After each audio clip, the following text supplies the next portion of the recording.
नमस्कार दोस्तों, एल के इंडस्ट्रियल सॉल्यूशंस के यूट्यूब चैनल पर आपका स्वागत है। यदि आपने अभी तक इस चैनल को सब्सक्राइब नहीं किया है तो जल्दी से इस चैनल को सब्सक्राइब करें, लाइक करें, अपने दोस्तों के साथ शेयर भी करें और बेल आइकन दबाना ना भूलें ताकि आने वाले नए वीडियोस की नोटिफिकेशन आपको टाइमली मिल सके। जैसा कि मैं आपको पहले बता चुका हूं कि इस चैनल पर हम प्राइमरी प्रोसेस इंस्ट्रूमेंट्स के बारे में जानेंगे और इस सीरीज में सबसे पहले हमने प्रोसेस पैरामीटर के प्रेशर को सिलेक्ट किया था, जिसके बारे में लास्ट वीडियो में हमने डिस्कस किया था। आज हम उस प्रोसेस पैरामीटर प्रेशर को मेजर करने के लिए जो इंस्ट्रूमेंट्स यूज होते हैं उनके बारे में जानना शुरू करते हैं। सबसे पहले हम प्रेशर गेज के बारे में बात करेंगे। प्रेशर गेज के बारे में हम जानेंगे कि प्रेशर गेज होता क्या है, कितने टाइप के प्रेशर गेजेस होते हैं और उन प्रेशर गेजेस में से एक pressure gauge Borden sensing pressure gauge को इस वीडियो में हम कवर करेंगे। उसमें क्या क्या की parts Borden sensing pressure gauge के होते हैं वो बताएंगे। फिर उसके बाद टोटल कौन कौन से मेन पार्ट्स होते हैं उसके बारे में डिस्कस करेंगे। किस तरह से इसकी असेंबली होती है उसके बारे में बात करेंगे। फिर उसके बाद ये बताएंगे कि प्रेशर गेज काम कैसे करता है, फिर उसका एक वर्किंग कैसे रहता है उसके बारे में बात करेंगे। एक एनिमेशन आपको दिखाएंगे। फिर स्पेसिफिकेशन सिलेक्शन कैसे किया जाता है इन इंस्ट्रूमेंट्स में, प्रेशर गेज में, उसके बारे में बताएंगे और किन किन चीज़ों का ध्यान रखा जाता है प्रेशर गेज खरीदने के लिए उसके बारे में बात करेंगे। सबसे पहले हम जानते हैं कि प्रेशर गेज होता क्या है। What is pressure gauge? वो इंस्ट्रूमेंट्स या वो डिवाइस जो प्रेशर मेजर करने के लिए काम में आता है, इस्तेमाल में आता है, उसको हम प्रेशर गेज कहते हैं। जैसा कि मैं पहले भी बता चुका हूँ कि गेज प्रेशर जो है वो रिलेटिव रहता है एटमॉस्फेरिक प्रेशर के। For absolute pressure above atmospheric pressure gauge pressure positive कहलाता है और यदि एब्सोल्यूट प्रेशर एटमॉस्फेरिक प्रेशर से कम है, नीचे है, तो वो नेगेटिव प्रेशर कहलाता है। ये हमारे जो पिछला वीडियो था प्रेशर का, उसमें भी मैंने आपको बताया था। एक चीज़ और मैंने आपको बताई थी कि प्रेशर गेज जो है वो जब नेगेटिव प्रेशर को मेज़र करने के लिए यूज़ में होता है तो उसको हम कई बार वैक्यूम गेज भी कहते हैं और यदि वह नेगेटिव और पॉजिटिव दोनों तरह के प्रेशर को मेज़र करने के लिए यूज़ होता है तो हम उसको कंपाउंड गेज कहते हैं। अभी टाइप ऑफ प्रेशर गेजेस कौन कौन से होते हैं, कितने टाइप के प्रेशर गेज होते हैं। सबसे पहले एक आता है बोर्डन सेंसिंग प्रेशर गेज, जिसमें सेंसिंग एलिमेंट बोर्डन रहता है। दूसरा आता है डायफ्राम सेंसिंग प्रेशर गेज, जिसमें सेंसिंग एलिमेंट डायफ्राम रहता है। और तीसरा आता है कैप्सूल सेंसिंग प्रेशर गेज, जिसमें सेंसिंग एलिमेंट कैप्सूल रहता है। इनके अलावा भी बेलो टाइप के भी गेजेस आते हैं या मैनोमेट्रिक गेजेस भी आते हैं, लेकिन वो इंडस्ट्री में उतना यूज़ नहीं होते तो हम उनको इस वीडियो में कवर नहीं करेंगे। अभी सबसे पहले हम बोर्डन सेंसिंग प्रेशर गेज के बारे में डिस्कस करेंगे कि बोर्डन सेंसिंग प्रेशर गेज के की पार्ट्स कौन कौन से होते हैं। सबसे पहला आता है बोर्डन। बोर्डन एक सी शेप्ड हॉलो ट्यूब रहती है जिसका एक एंड फिक्स रहता है और अदर एंड फ्री रहता है। बोर्डन सेंसिंग प्रेशर गेज में बोर्डन 100 बार तक सी शेप का रहता है और 100 के ऊपर अगर रेंज रहती है, 100 या 100 के ऊपर, तो वो कॉइल शेप का बोर्डन रहता है। बोर्डन को हार्ट ऑफ प्रेशर गेज भी कहा जाता है। ये एक बोर्डन है जिसमें जो ऊपर की तरफ को ये पोर्शन है, ये सील्ड एंड है बोर्डन का। ये फ्री रखा जाता है और इसको मूवमेंट के साथ कनेक्ट करा जाता है। ये लिंक उसमें लगा रखा है जो कि मूवमेंट के साथ लिंक कर दिया जाता है। जो दूसरा एंड है वो ओपन एंड है, जो प्रेशर गेज का सॉकेट है उसके साथ में वेल्ड कर दिया जाता है। ये सॉकेट रहता है, ये पार्ट ऑफ प्रेशर गेज है जिसके साथ में हम बता रहे थे कि बोर्ड ऑन फिक्स किया जाता है और इसी पे ही सूटेबल थ्रेड्स दिए जाते हैं माउंटिंग के लिए। जो टैपिंग पे थ्रेड्स रहते हैं, अगर वो हाफ इंच एनपीटी फीमेल हैं तो इस पे half inch NPT male threads दिए जाते हैं।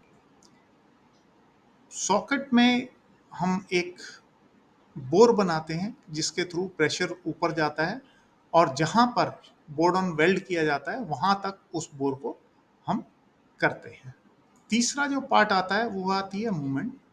मूवमेंट जो है वो एक गियर मैकेनिज्म है जिसमें सेक्टर एंड पिनियन अरेंजमेंट रहता है और ये पार्ट जो है ये बोर्ड ऑन में जो लिंक दिखाया था उसके साथ में ये अटैच किया जाता है और प्रेशर के साथ जैसे ही बोर्ड ऑन एक्सपेंड होता है तो ये लिंकेज मूवमेंट को मूव करता है जिससे पॉइंटर मूव होता है। ये एक मूवमेंट है, ये एक सेक्टर और पिनियन अरेंजमेंट है जिसे हम गियर सिस्टम भी कहते हैं।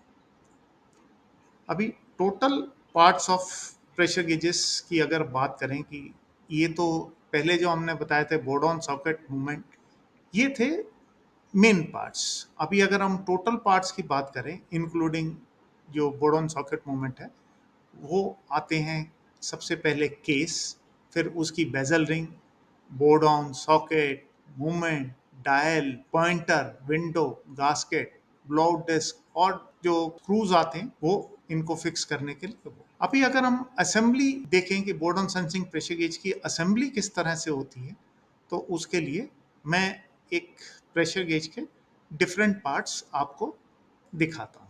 ये different parts of pressure gauge हैं जिनको मिलाकर प्रेशर गेज की असेंबली बनती है।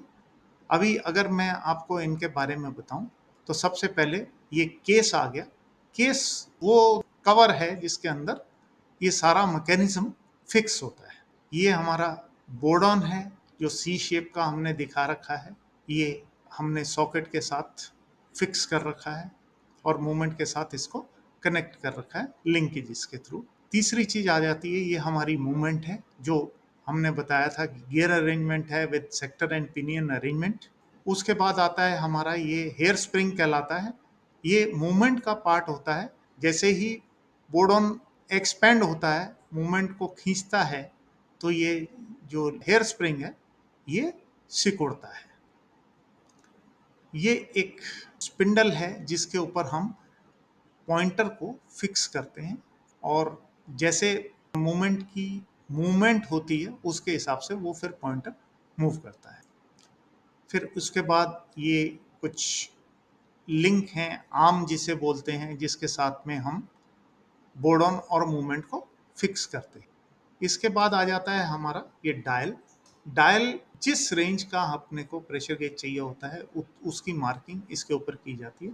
नॉर्मली डायल जो हैं हमारे वाइट बैकग्राउंड के रहते हैं और उसके ऊपर ब्लैक मार्किंग रहती है। अगर हमारी एक मार्किंग चाहिए, अगर ड्यूअल मार्किंग चाहिए, दो मार्किंग्स चाहिए, तो ब्लैक और रेड में मार्किंग की जाए।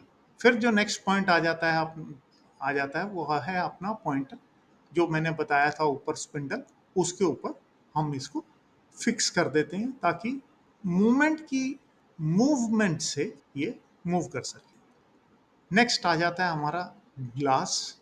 जो डायल लगा रखा है हमने, उसकी विजिबिलिटी के लिए हम इसमें ग्लास का यूज करते हैं। ग्लास को लगाने के लिए एक गास्केट लगाते हैं ताकि ग्लास जो है वो प्रॉपरली टाइट कर सकें। और सबसे ऊपर आ जाती है रिंग, जिससे हम ये सारा अरेंजमेंट केस के अंदर डालकर फिक्स कर देते हैं बेजल रिंग के साथ में। एक जो पार्ट रह गया है वो है ब्लोआउट डिस्क। अगर बोर्ड ऑन कभी भी लीक होता है और केस में प्रेशर बिल्टअप होता है तो 1 kg से पहले पहले ये ब्लोआउट डिस्क जो है ये ब्लो कर जाती है ताकि प्रेशर जितना भी केस के अंदर बिल्ड हो रखा है वो इस होल से निकल सके जिस पे ये ब्लोआउट डिस्क लगाई थी। अभी हम आपको बताते हैं कि ये प्रेशर गेज काम कैसे करता है, फंक्शन कैसे करता है। तो सबसे पहले बोर्ड ऑन ट्यूब है जिसका जैसे बताया था कि एक एंड हम जो सॉकेट है उसके साथ फिक्स कर देते हैं और दूसरा जो है वो फ्री रखते हैं जिसके साथ में हम मूवमेंट को अटैच करते हैं।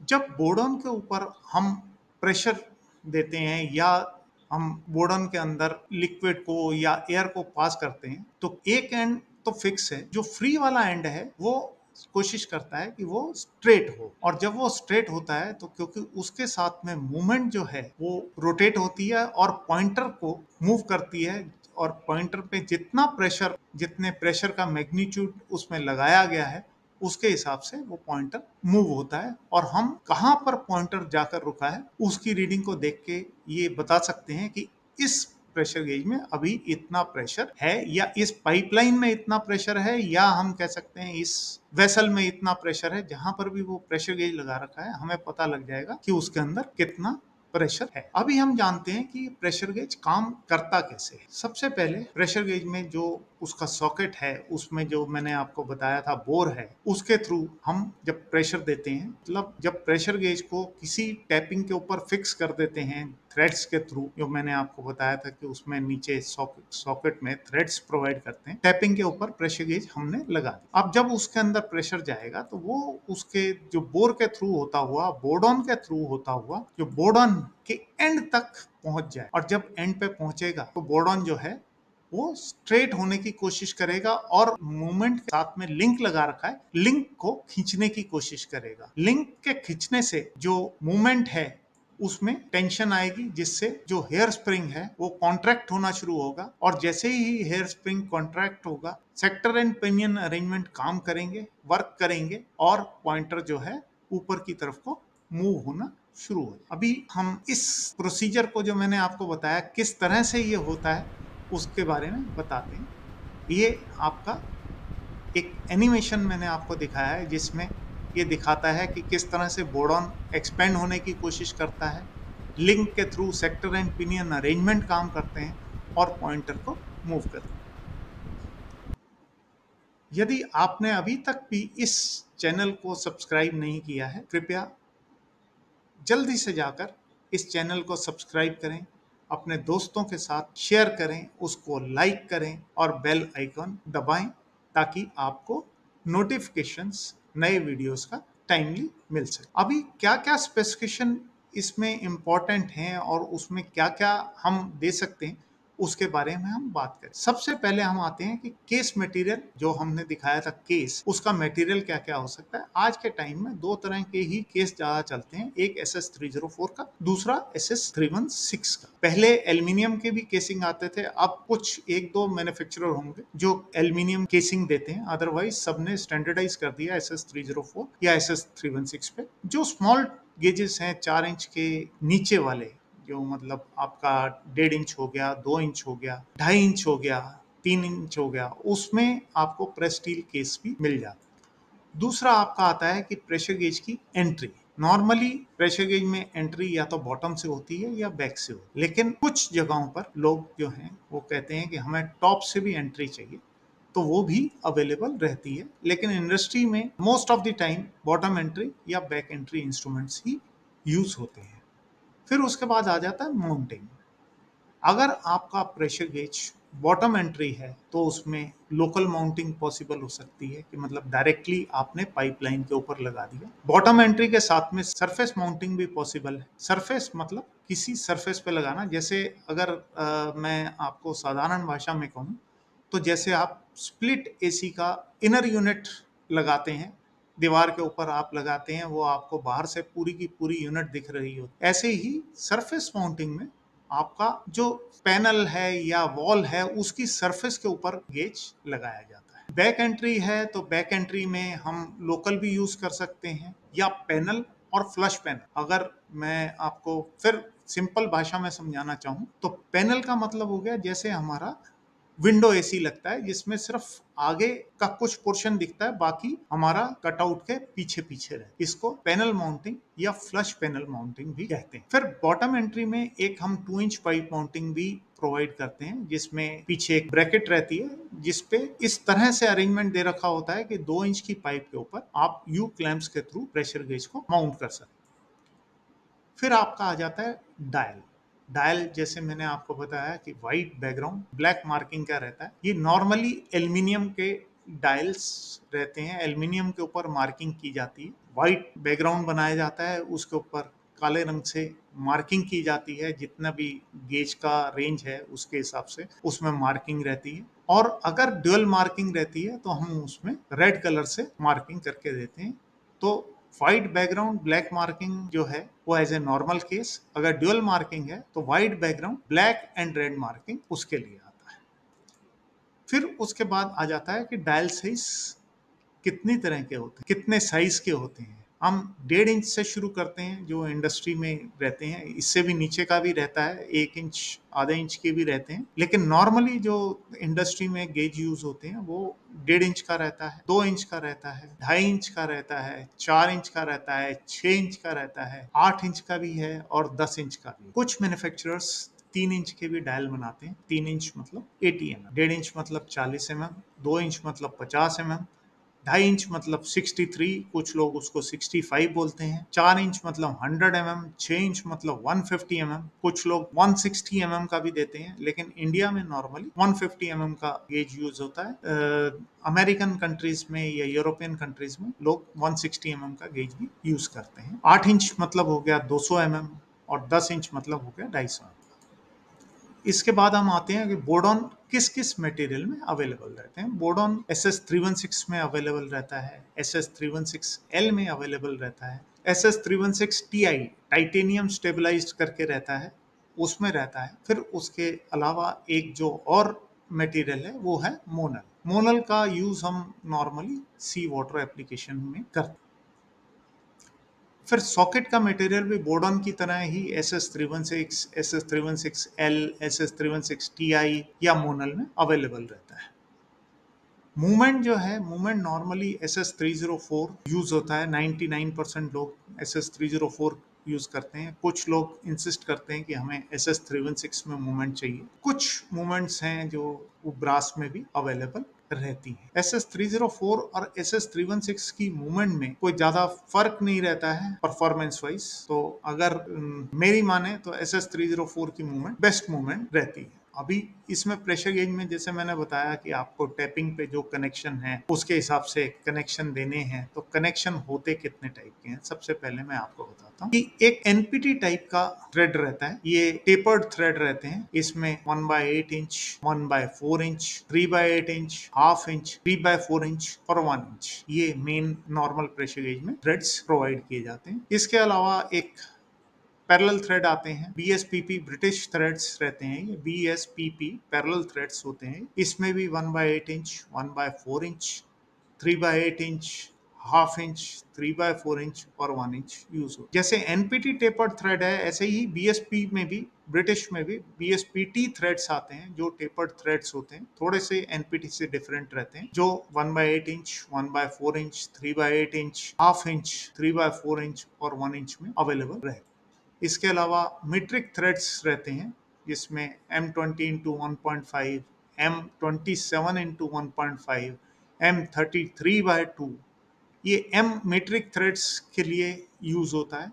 और जो 1.5 या 2 या कहीं M16x1 भी आता है, तो वो 1 जो है वो पिच के लिए यूज होता है। एक जी टाइप के थ्रेड्स आते हैं जिनमें 1/8 inch, 1/4 inch, 3/8 inch, half inch, 3/4 inch, 1 inch, जैसे BSPP में, NPT में, BSPT में हैं, उसी तरह से जी टाइप में भी ये थ्रेड्स अवेलेबल हैं। ऐसे ही आर टाइप में भी यही 1/8 inch, 1/4 inch, 3/8 inch, half inch, 3/4 inch, 1 inch, इनके अलावा 1.5 इंच वगैरह भी होते हैं, लेकिन प्रेशर गेज में नॉर्मली यही ज्यादा यूज में आते हैं। अभी एक चीज मैं आपको बताना चाहूंगा कि ये जो BSPP थ्रेड्स हैं, ये पैरेलल थ्रेड जैसे मैंने आपको बताया था, ये और जी थ्रेड्स, ये एक ही उनके डिफरेंट नाम से, BSPP थ्रेड्स को ही जी थ्रेड्स भी कहते हैं, ऐसे ही BSPT थ्रेड्स को आर थ्रेड्स कहते हैं। अभी हम जानते हैं कि जब हम प्रेशर गेज लेते हैं तो हमें किन किन चीजों का ध्यान रखना चाहिए उन प्रेशर गेजेस को लेते समय पे, प्रोक्योर करते समय पे। सबसे पहले जो हमारी कंप्लाइंस है वो लेटेस्ट स्टैंडर्ड से होनी चाहिए। लेटेस्ट स्टैंडर्ड EN 837 स्टैंडर्ड आज के टाइम में ऐसा स्टैंडर्ड है जो इंटरनेशनली यूज हो रहा है। EN एक यूरोपियन स्टैंडर्ड है जो कई सारे स्टैंडर्ड्स को मिलाकर एक स्टैंडर्ड बनाया गया है ताकि इंटरनेशनली हम किसी स्टैंडर्ड को यूज कर सकें। रेंजेस जो हैं हमें कोशिश करना चाहिए कि EN 837 स्टैंडर्ड के हिसाब से ही सिलेक्ट करें। फिर बोर्डन जो है हमें देखना चाहिए कि हमने सीमलेस मांगा है तो वो सीमलेस ही हो। बोर्डन दो तरह के होते हैं, एक सीमलेस बोर्डन होता है, एक वेल्डेड बोर्डन। सीमलेस बोर्डन में कोई वेल्डिंग नहीं रहती है और वेल्डेड बोर्डन में एक इंटरनल साइड पे वेल्डिंग रहती है जिसे हम नंगी आंखों से भी देख सकते हैं। उसके बाद आ जाता है कि अगर हमने ग्लास शटर प्रूफ मांगा है तो हमें शटर प्रूफ ग्लास ही मिल रहा है। अगर हमने नॉर्मल ग्लास मांगा है तो वो दूसरी बात है। अगर हमने शटर प्रूफ ग्लास मांगा है तो हमें शटर प्रूफ ही मिल रहा है या नहीं। अगर वो मैन्युफैक्चरर बोलता है कि ये शटर प्रूफ ग्लास है तो हमें वो शटर प्रूफ ग्लास का जहां से जिस मैन्युफैक्चरर से वो मैन्युफैक्चरर ग्लास प्रोक्योर कर रहा है उसका सर्टिफिकेट जरूर मांग लेना चाहिए। हमें रिपीटेबिलिटी और एक्यूरेसी जो हमारे को चाहिए है वो मिल रही है या नहीं उसका ध्यान देना जरूरी है। रिपीटेबिलिटी नॉर्मली 0.5% होती है और जो एक्यूरेसी है वो 1% भी रहती है नॉर्मल केस में और 0.5% रहती है स्पेशल केस में। कुछ ऐसे इंस्ट्रूमेंट्स हैं जहां पर 1% भी पॉसिबल नहीं है तो उधर 1.6 या 2% भी रहती है। लेकिन वो डिफरेंट इंस्ट्रूमेंट्स हैं। जो 4 इंच से छोटे गेज हैं उसमें आपको 1% एक्यूरेसी नहीं मिल पाएगी, उसमें 1.6 या 2% एक्यूरेसी पॉसिबल। फिर 4 इंच, 6 इंच, 8 इंच, 10 इंच के गेज में हमें ये इंश्योर करना चाहिए कि हमें मैन्युफैक्चरर जो है माइक्रोमीटर पॉइंटर सप्लाई कर रहा है और सिर्फ पेपर पे नहीं, एक्चुअल में भी वो क्या हमें माइक्रोमीटर पॉइंटर दे रहा है। वेदर प्रूफ प्रोटेक्शन सर्टिफिकेट हमें मैन्युफैक्चरर से मांगना चाहिए। जो भी हमने वेदर प्रूफ सर्टिफिकेट मांगा है, IP65 मांगा है तो 65 का, 66 मांगा है तो 66 का, 67 मांगा है तो 67 का, 68 मांगा है तो 68 का सर्टिफिकेट। लेकिन वो वेदर प्रूफ का सर्टिफिकेट जो हमने मांगा है या जो मैन्युफैक्चरर क्लेम कर रहा है उस सर्टिफिकेट की कॉपी हमें मांगनी चाहिए। फिर जो मेन पार्ट्स हैं, वेटेड पार्ट्स हैं, उनका मैकेनिकल और केमिकल कंपोजिशन सर्टिफिकेट किसी भी NABL एक्रेडिटेड लैब से हमें पहले ही बोलना चाहिए कि ये हमारे लिए रिक्वायर्ड है। अगर हम ये सब चीजें नहीं मांगेंगे तो मैन्युफैक्चरर हमें ये सब चीजें नहीं प्रोवाइड करेगा। फिर रेफ्रिजरेशन एप्लीकेशन के लिए अगर आपको प्रेशर गेज चाहिए तो उसके साथ में आपको बताना पड़ेगा कि मेरी रेफ्रिजरेशन गैस ये वाली है, ताकि वो रिस्पेक्टिव टेम्परेचर स्केल आपको दे सके। आपको उसको बोलना पड़ेगा कि मेरे को प्रेशर के साथ में टेम्परेचर का स्केल भी चाहिए। यदि आपने अभी भी इस चैनल को लाइक और सब्सक्राइब नहीं किया है तो आप जल्दी से इस चैनल को सब्सक्राइब करें, लाइक करें, बेल आइकन दबाएं ताकि आपको नए आने वाले वीडियोस की नोटिफिकेशन मिल सके और अपने दोस्तों के साथ भी इसे शेयर करें ताकि यह इंफॉर्मेशन ज़्यादा से ज़्यादा लोगों तक पहुंच सके। अगर आप हमारे साथ कनेक्ट होना चाहते हैं तो उसके लिए आप हमारे साथ फेसबुक के हमारे पेज पर कनेक्ट हो सकते हैं, हमारे फेसबुक ग्रुप में आप आ सकते हैं, इंस्टाग्राम पर मुझे फॉलो कर सकते हैं, लिंक्डइन पर मेरे को कांटेक्ट कर सकते हैं। और अगर आपने मेरे को कांटेक्ट करना है तो आप मेरे को मेरे मोबाइल फ़ोन पर कांटेक्ट कर सकते हैं जिसमें व्हाट्सएप भी एक्टिवेटेड है। आप मेरे को ईमेल पर कांटेक्ट कर सकते हैं, मुझे ईमेल भेज सकते हैं। मेरा ईमेल आईडी भी मैंने दिया है। आप मेरी वेबसाइट पर जाकर मेरे प्रोडक्ट्स के बारे में जान सकते हैं। जल्दी ही हम बोर्डन सेंसिंग प्रेशर गेज का एक पार्ट है जिसको हम केमिकल सील यूनिट बोलते हैं, उसके बारे में डिस्कस करेंगे। क्योंकि जो अभी हमने प्रेशर गेज के बारे में डिस्कस किया है ये एक नॉर्मल प्रेशर गेज जो एयर और वाटर के लिए हम यूज़ करते हैं उनके लिए था।